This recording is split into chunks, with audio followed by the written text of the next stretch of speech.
Hi friends, இந்த வீடியோல நம்ம பார்க்க போறது 10th டெக்ஸ்ட் புக்ல இருக்கிற A Golden Path அப்படிங்கற ப்ரோஸ். இது நம்ம TNPSC General English syllabusல part Bல 8th pointல comprehension questions from the following motivational essays. Gopala Krishna Gokhale's speech on 25th July in Mumbai in response to the address presented to him by students அப்படிங்கற இடத்துல இருக்கு. கோபால கிருஷ்ண கோகலே அவர்கள் ஒரு சுதந்திர போராட்ட வீரர்ன்றது நம்ம எல்லாருக்குமே தெரியும். 1911 வருடம் ஜூலை 25ஆம் தேதி மும்பையில் விக்டோரியா ஹாலுக்கு பக்கத்தில் ஒரு ஓப்பன் ஏர் பப்ளிக் மீட்டிங்கில் ஸ்டூடெண்ட்ஸ் நம்ம கோகலே அவர்களை அட்ரஸ் பண்ணி பேசுகிறாங்க. அதுக்கு ரெஸ்பான்ஸ் பண்ணி கோகலே அவர்கள் தன்னுடைய உரையை நிகழ்த்துறாரு. அதை பற்றி தான் இந்த ப்ரோஸில் நம்ம பார்க்க போகிறோம். வாங்க நம்ம கோபாலகிருஷ்ண கோகலே அவர்கள் என்ன பேசுகிறாரு அப்படின்னு பார்க்கலாம். ஃபஸ்ட்டு அவருக்கு அட்ரஸ் பண்ண மெட்ராஸ் ஸ்டூடெண்ட்ஸ்க்கு ஃபஸ்ட் தேங்க்ஸ் சொல்லிக்கிறாரு. என் மைண்டில் இப்போதைக்கு என்ன ஓடிட்டுருக்கோம் அப்படின்றதுல எந்த சந்தேகமும் வேணாம். நான் மறுபடியும் ஒரு முறை என்னோட மாணவ பருவத்துக்கு போயிட்டு திரும்பி வந்துட்டேன் அப்படின்னு சொல்கிறாரு நம்ம கோகலே அவர்கள். அதுக்கப்புறம் ஒரு ஃபர்தராக என்ன சொல்கிறாரு அப்படின்னு பார்ப்போம்.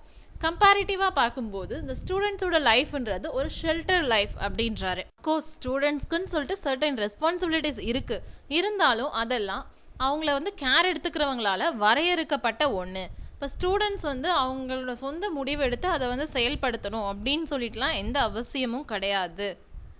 ஆனால் வாழ்க்கையோட பிற்காலத்தில் இது அப்படியே ரிவர்ஸ் ஆகிடும்.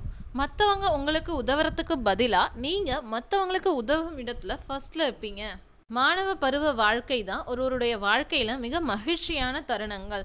அவங்களுக்குன்னு சர்டன் ரெஸ்பான்சிபிலிட்டிஸ் இருக்கும், அதை அவங்க கரெக்டாக செய்யணும். அது மட்டும் இல்லாமல் அவங்களுக்குன்னு சர்டன் டியூட்டிஸும் இருக்குது அப்படின்னு அவர் சொல்கிறாரு. ஸ்டூடெண்ட்ஸ்க்கான இந்த டியூட்டிஸை கோபாலகிருஷ்ண கோகலே அவர்கள் 4ஆக வகைப்படுத்துகிறாரு. First one duty to yourselves, அதாவது நீங்கள் உங்களுக்காக செய்ய வேண்டிய duties. Second duty which owe to your fellow students, உங்களை மாதிரி இருக்கிற உங்களோட படிக்கிற ஸ்டூடெண்ட்ஸ்க்காக செய்ய வேண்டிய டியூட்டிஸ். நெக்ஸ்ட் தேர்ட் பாருங்கள், duty which owe to those in authority over you, அதாவது உங்கள் பேரண்ட்ஸ், டீச்சர்ஸ், அதுக்கப்புறம் இந்த கவர்மெண்ட்காக செய்யக்கூடிய டியூட்டி.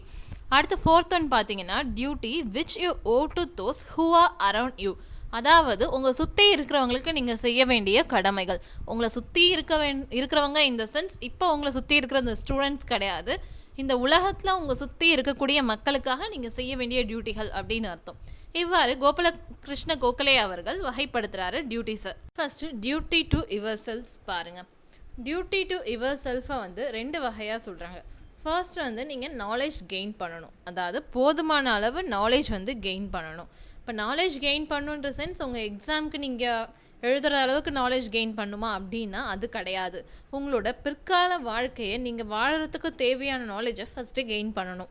அப்படிப்பட்ட நாலேஜை அடையணும் அப்படின்னா நீங்கள் ரொம்ப டிவோஷனாகவும் ஹோல் ஹார்ட்டடாகவும் இருக்கணும். இப்போ இந்த சென்டென்ஸில் பாருங்கள், she needs devotion whole hearted அப்படின்னு இருக்கு. இதில் ஷீ யாரை மீன் பண்ணுது அப்படின்னா நாலேஜை மீன் பண்ணுது அப்படின்னு சொல்லணும். அதே மாதிரி on the part of the person who seeks ஹர்ன்னு இருக்குது. ஹர் யாரை குறிக்குது அப்படின்னா நாலேஜை தான் குறிக்குது. ஸோ நாலேஜை கெயின் பண்ணணும் அப்படின்னா டிவோஷனாகவும் ஹோல் ஹார்ட்டடாகவும் இருக்கணும். அந்த மாதிரியான ஒரு ஹோல் ஹார்ட்டட் டிவோஷன் எப்போ இருக்கும் அப்படின்னா மாணவ பருவத்தில் மட்டும்தான் அது சாத்தியம் அப்படின்னு சொல்கிறாரு கோபாலகிருஷ்ண கோகலே அவர்கள். அதனால் நீங்கள் இப்போ இருக்கிற இந்த மாணவ பருவத்தோட அட்வான்டேஜஸ் எல்லாம் யூஸ் பண்ணி உங்கள் பிற்கால வாழ்க்கையை வாழறதுக்கு தேவையான நாலேஜை கெயின் பண்ணிக்கணும். டியூட்டி டு யுவர் செல்ஸில் 2 விஷயம் இருக்குதுன்னு சொன்னோம்ல, அதில் second thing importance of character. Duty to your செல்ஸில் செகண்ட் இம்பார்ட்டன்ட் பாயிண்ட் கேரக்டர். நீங்கள் உங்களுடைய பிற்கால வாழ்க்கையை வாழறதுக்கு தேவையான நாலேஜை அக்வயர் பண்ணுறது எந்த அளவுக்கு இம்பார்ட்டண்ட்டோ அதே அளவுக்கு உங்களுடைய கேரக்டரும் ரொம்ப இம்பார்ட்டண்ட். இன்னும் சொல்ல போனால் நம்ம வாழ்க்கையில் சக்ஸஸ்ன்றது நாலேஜை டிபெண்ட் பண்ணி இருக்கிறத விட அதிகமாக கேரக்டரை டிபெண்ட் பண்ணி தான் இருக்குது அப்படின்னு சொல்லலாம். அதே மாதிரி நாலேஜையும் கேரக்டரையும் கம்பேர் பண்ணுறதுன்றது அந்தளவுக்கு சாத்தியமாகாது. தட் மீன்ஸ் சரியான ஒரு விஷயம் கிடையாது. கோபாலகிருஷ்ண கோகலே அவர்கள் என்ன சொல்கிறாரு அப்படின்னா 2மே ரொம்ப ரொம்ப முக்கியம். நீங்கள் உங்கள் லைஃப்பில் நாலேஜை அக்வயர் பண்ணுறதுக்கு எந்த அளவு இம்பார்ட்டன்ஸ் தரீங்களோ அதே அளவு இம்பார்ட்டன்ஸ் கேரக்டருக்கும் தரணும் அப்படின்னு தான் சொல்கிறாரு. இந்த கேரக்டர் தான் உங்களோட பிற்கால வாழ்க்கையில் ஒவ்வொரு சுச்சுவேஷன் அப்பவும் அதுவாகவே வெளிப்படும். எது உங்களால் நடந்தது அப்படின்னு சொல்லி உங்களுக்கு உணர்த்தும். கேரக்டர் வந்து நேச்சராகவே உங்களை சுற்றி இருக்கிறவங்க கிட்ட வெளிப்பட ஆரம்பிச்சிரும். அப்படின்றதால நீங்கள் எந்த அளவுக்கு ஒரு குட் கேரக்டர் வச்சுருக்கீங்களோ அதுதான் உங்களோட கண்ட்ரிக்கு நீங்கள் நல்லா சர்வ் பண்ண முடியும். உங்கள் ஸ்கூல் காலேஜ் டைமில் நீங்கள் வந்து ஒரு நல்ல கேரக்டரை அக்வயர் பண்ணியிருந்தாலுமே உங்களுடைய பிற்கால வாழ்க்கையில், அதாவது உங்கள் வாழ்க்கையில் வரக்கூடிய போராட்டங்கள் அப்போல்லாம் அந்த கேரக்டரை அப்படியே மெயின்டைன் பண்ணுறதுன்றது ரொம்ப ஈஸியான விஷயம் கிடையாது. ஸோ நீங்கள் இப்போவே ஒரு நல்ல குட் அண்ட் ஸ்ட்ராங் கேரக்டரை அக்வயர் பண்ண ஆரம்பிச்சிட்டிங்க அப்படின்னா இந்த கோர்ஸ் ஆஃப் டைம்லேயே உங்கள் ப்ரெசன்ட் சீனியர்ஸோட பிளேஸை ஆக்குப்பை பண்ணி இந்தளவுக்கு நல்ல கேரக்டரோடு இருந்தீங்க அப்படின்னா உங்களோட சக்சீடிங் ஜென்ரேஷனில் இருக்கிறவங்கெல்லாம் அவங்க மேலே ஆக்ட் ஆகிற ஃபோர்ஸ் தான் வந்து அவங்களோட ஸ்ட்ராங் கேரக்டரை ரீட்டைன் பண்ணுறதுக்கு ஹெல்ப்ஃபுல்லாக இருக்குது அப்படின்றத உணர ஆரம்பிச்சிருவாங்க. ஸோ டியூட்டி டு யுவர்செல்ஃப்ஸில் 2 விஷயம் சொல்கிறாரு. ஒன்று வந்து acquiring knowledge in the widest sense, second one வந்து அக்வயரிங் கேரக்டர். இந்த கேரக்டர் தான் நீங்கள் எந்த ஒரு வேலையை தொடங்கினாலுமே அதில் உங்களுக்கு சக்ஸஸ் கிடைக்கிறதுக்கு வழிவகுக்கும். செகண்ட் ஒன் பாருங்கள், டியூட்டி டு ஃபெலோ ஸ்டூடெண்ட்ஸ். அதாவது உங்கள் கூட படிக்கிறவங்களுக்கு உங்களோட கடமை அப்படின்னு சொல்கிறாங்க, நீங்கள் செய்ய வேண்டிய கடமை அப்படின்னு சொல்கிறாங்க. இது எதுக்காக அப்படின்னா பிற்கால வாழ்க்கையில் எப்படி எல்லாரோடையும் கோஆப்ரேஷனோடு நடந்துக்கணுன்றத உங்களுக்கு கற்றுக் கொடுக்கும். கோஆப்ரேஷன்ற ஹேபிட்க்கு ஃபவுண்டேஷனே இந்த ஸ்டூடெண்ட் லைஃப் தான் அப்படின்றாரு கோபாலகிருஷ்ண கோகலே அவர்கள். ஏன்னா ஸ்டூடெண்ட்ஸ் எல்லாரும் கிளாஸில் ஒன்றா ட்ரெயினப் பண்ணப்படுறாங்க. ஒவ்வொருத்தரும் ஒவ்வொருத்தரோட ஓன் வேலை தான். நீங்கள் உங்களோட தனிப்பட்ட வேலை பயணம் செய்ய முடியாது. நீங்கள் உங்கள் கிளாஸோடு தான் இருக்கணும். அந்த கோஆப்ரேஷன்ற ஒரு பண்பு வந்து நம்ம கிளாஸ்லேருந்தே வருது.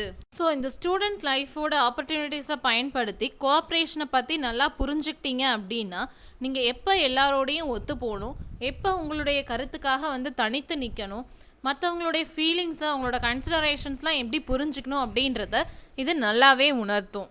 ஒன்ஸ் இந்த கோஆப்ரேஷன் ஹேபிட் உங்களுக்கு வந்துருச்சு அப்படின்னா அது உங்களோட ஹோல் லைஃப் ஃபுல்லாக நல்லாவே கண்டினியூ ஆகும்.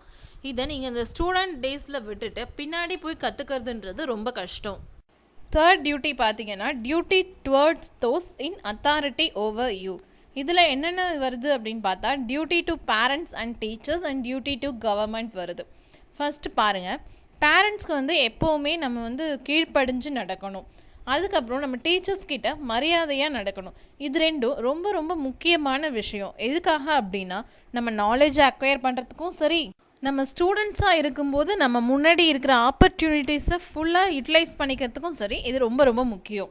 சின்ன பசங்களாக இருக்கும்போது எங்கே படிக்கணுன்றது முதற்கொண்டு எல்லா விஷயத்துலையும் பேரண்ட்ஸ் தான் கேர் எடுத்துக்கிறாங்க.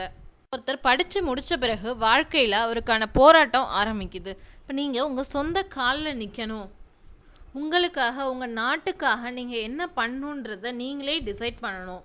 நெக்ஸ்ட் பாருங்கள், ரெஃபரன்ஸ் டுவர்ட்ஸ் டீச்சர். அதாவது நீங்கள் உங்களுடைய ஸ்கூல் லைஃப், காலேஜ் லைஃப் எல்லாத்துலேயுமே உங்களோட டீச்சர்ஸ்க்கு ரொம்ப மரியாதை தரணும். டீச்சர்ஸ் கிட்ட மரியாதையோடு நடந்துக்கணும். இன்கேஸ் நீங்கள் இப்படி நடந்துக்கல அப்படின்னா நீங்கள் டிசிப்ளின் அப்படின்ற ஒரு இம்பார்ட்டன்ட் இதை மிஸ் பண்ணிடுவீங்க. உங்களுடைய லேட்டர் லைஃப்பில் கோஆப்ரேஷன் எந்த அளவுக்கு முக்கியமோ அதே மாதிரி காமன் பப்ளிக்கில் டிசிப்ளின்றதும் ரொம்ப முக்கியம். ஸோ அந்த நல்ல டிசிப்ளின் வந்து ஆட்டோமேட்டிக்காக இந்த பப்ளிக்கு, அதாவது எல்லாருக்கும் நல்லது செய்யணும் அப்படின்ற ஒரு இதை கொண்டு வந்துடும். தனக்கான ஒன்று, அதாவது உங்களுடைய ஜட்ஜ்மெண்ட், உங்களுடைய கன்வீனியன்ஸ், உங்களோட பர்சனல் கெயின் இது எதையும் பார்க்காம பொதுமக்களுக்கு, அதாவது எல்லாருக்கும் நல்லது நடக்கணும் அப்படின்றத நினைக்க வச்சிரும். இந்த ஹேபிட்டை ஸ்கூல் காலேஜ்லேயே அக்வயர் பண்ணல அப்படின்னா உங்களுடைய பிற்கால வாழ்க்கையில் இது அடையிறதுன்றது ரொம்பவே கஷ்டம். டியூட்டி பாருங்கள், டியூட்டி டு கவர்மெண்ட். அதாவது நம்ம சுப்ரீம் அத்தாரிட்டியான நம்மளோட ரூலர்ஸ்க்கு ஸ்டூடெண்ட்டாக செய்ய வேண்டிய கடமைகள். ஸ்டூடெண்ட்ஸ் வந்து பெருந்தன்மையான மற்றும் இலகிய மனசோடு இருப்பாங்க. ஸோ அவங்க எமோஷன்ஸை கிளறி விட்டால் அவங்க வந்து ஈஸியாக பலியால் ஆகிடுவாங்க. அப்படின்னு நினைக்கிற தீய சக்திகளுக்கு நம்ம துணை போகக்கூடாது.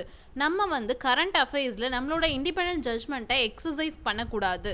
ஏன்னா ஸ்டூடெண்ட்ஸ் வந்து அவங்க சொந்த காலில் நிற்கல. ஸ்டூடெண்ட்ஸாக இருக்கிற வரைக்கும் இது வந்து அவங்களுடைய வேலை கிடையாது.